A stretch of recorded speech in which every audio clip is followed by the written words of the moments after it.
Hello everybody, my name is Ryan, and I'm just some guy having a midlife crisis. Today we are checking out FabelAI. Not quite a game, but still very fun to sit down and mess with. So we're going to go through here and see if we can find something that catches our eye. Oh, SCP Foundation Volume 3, or Version 3. Are you an SCP researcher or maybe D-Class? Will there be containment breach or will things go smoothly? Let's do this, shall we? See where this goes. My name. I got something perfect. How about inmate 8675-309? Got it! Get the name on the move! For a good time! For a good time, go! I'm playing as D-Class. For those of you unfamiliar, that would be a prisoner. Extra spice? Yes, please. Even though that's not what it means. Start adventure. Generating new adventure. This may take a few moments. Be descriptive to... Oh, I will be descriptive. Inmate 8675-309, finishing a bland breakfast in the sterile confines of my cell. I'm abruptly interrupted by the clang of a metal door. A guard, stern and impassive, orders me to stand. Led through the labyrinth facility, I'm joined by two other D-Class, each marked by the same look of resigned dread. We're ushered into a containment chamber, the air thick with a metallic scent of old blood. Before us stands SCP-173, its gaze fixed, unblinking. The guard's instructions are clear. Take turns watching the entity while cleaning the cell. Blink and risk a breach. Stay vigilant and survive the day. The weight of the task settles on our shoulders as the guards depart. The heavy doors sealing with a ominous clank. Ominous thud. How about two of us watch it while one cleans? I think to myself out loud. One of the D-Class, a lanky man with sunken eyes, nods in agreement. Yeah, that's better than sitting here waiting to blink ourselves to death. The other D-Class, a petite woman with a shaved head, remains silent, her eyes fixed on SCP-173, her grip on the mop tightening. The atmosphere remains tense, the only sound the soft hum of the chamber's life support systems, and the faint scent of disinfectant hanging in the air. SCP-173 stands unmoving, its gaze unblinking, as if waiting for the slightest lapse in attention. Alright, so who wants to clean? Let's get this done and get the fuck out of here. The lanky man steps forward. I'll clean, you two watch it. He takes the mop from the woman, his eyes darting between 173 and the floor. The woman's gaze remains fixed on the entity, jaw clenched. The lanky man begins to mop the blood-stained floor, his movements slow and deliberate, as if trying not to startle 173. The woman doesn't blink, her focus solely on 173. The entity remains still, its gaze fixed straight ahead. Do not blink. And keep all my focus on watching 173. Time seems to stretch as I maintain my focus on 173, my eyes locked onto its mobile form. The lanky man continues to mop, his movements slow and cautious. The woman's gaze remains fixed, the silence oppressive, punctuated only by the soft sound of the mop. 173 remains still, its presence seeming to fill the room. The cleaning is almost done, with only a small patch of blood remaining. My gaze remains fixed, unwavering. The lanky man finishes cleaning the last patch of blood, his movements slow and deliberate. Don't be distracted. Remain focused on SCP-173. He steps back, his eyes flicking to 173 before returning to the floor. The woman's gaze hasn't wavered, her focus still intent on the entity. 173 remains motionless, his presence unchanged. The guard's voice comes over the intercom. Cleaning detail, you have 5 minutes remaining. Maintain vigilance. The room falls silent once more, the only sound, the soft hum of the life support systems. What the fuck? Fuck 5 minutes?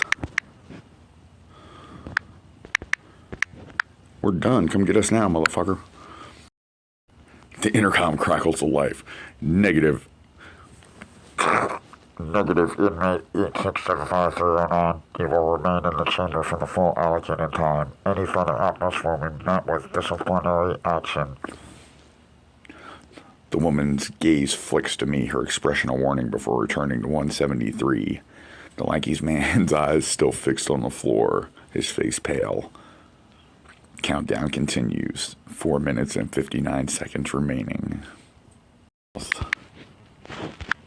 And focus all my emotion into staring 173 to death.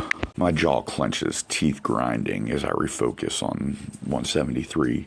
My eyes bore into its form, unblinking and intense. The woman's gaze remained fixed, the lanky man's eyes still cast downward. The room is silent. Oh my gosh, 4 minutes and 30 seconds. We're doing this 30 seconds at a time, huh? Oh, fuck. Study 173, asking the others, what do y'all know about this thing? The woman's voice, low and even. It's a statue. Made of concrete or something. Can't move when someone's looking at it. The lanky man adds, but if you blink, it's on you. Fast. Deadly. He swallows hard, his eyes darting to 173 before returning to the floor. The woman continues. No one knows how it works, or what it wants. Her gaze remains fixed, her expression unyielding. 3 minutes and 45 seconds are left. Okay, hold up. Pause. If this thing has to be constantly watched, then why tell us to watch it? I mean, we're literally being watched right now anyways, right? Sorry, just trying to distract myself. A clever observation player. Indeed, the facility is equipped with surveillance cameras, and SCP-173 is under constant observation. However, the purpose of having you and the other D-Class watch SCP-173 is not solely for its containment, but also for research and experimentation.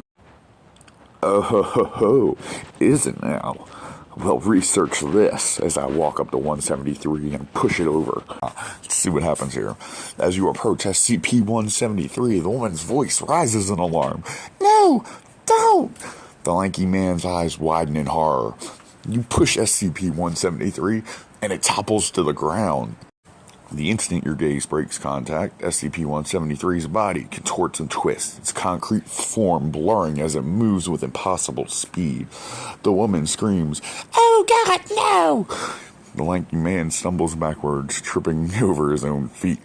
SCP-173 is now behind me, its presence looming. The guard's voice crackles over the intercom. Containment room, Sector 4, seal all doors and... The words are cut off by the sound of alarms blaring to life. Yeah, I think that's bullshit. What was my attention diverted by while I was focused on pushing this huge concrete and rebar statue over? I see what's happening here. You're right to question that. Upon reevaluation, I realized I made a mistake. Your intention was indeed focused on 173 as you pushed it, and there's no clear indication that your gaze or attention wavered. It shouldn't have been able to move, so let's correct the scenario. As you push 173, it doesn't budge, remaining stationary as expected.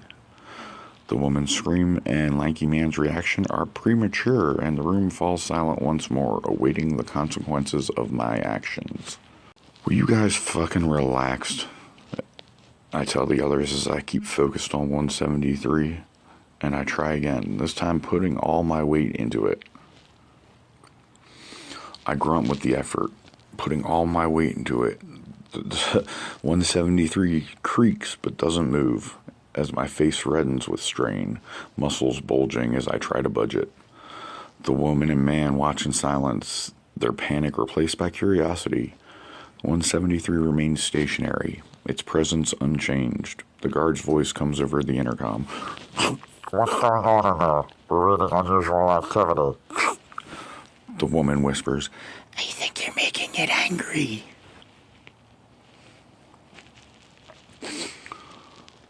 Nothing's going on in here. How much longer?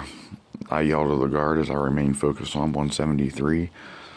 I make a "what else is there to do" gesture with my hand to acknowledge the woman. Also, breaking character, is 173 aware of your mistake, DM, and know that you just stole its kill from? The guard's voice remains firm. Shit, how was I doing that? Ow.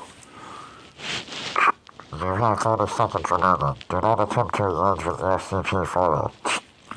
The woman nods slightly, understanding my gesture. As for 173, it's unclear if it's aware of the mistake, but its presence seems to have grown more oppressive.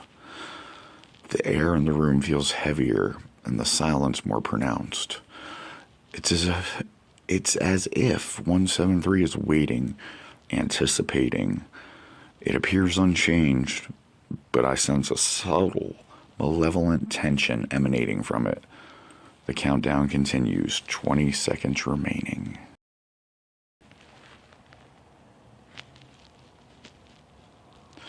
I remain focused on 173 and slowly back up towards the door, holding my hands up in a defensive gesture as I apologize, my gut telling me that I had fucked up.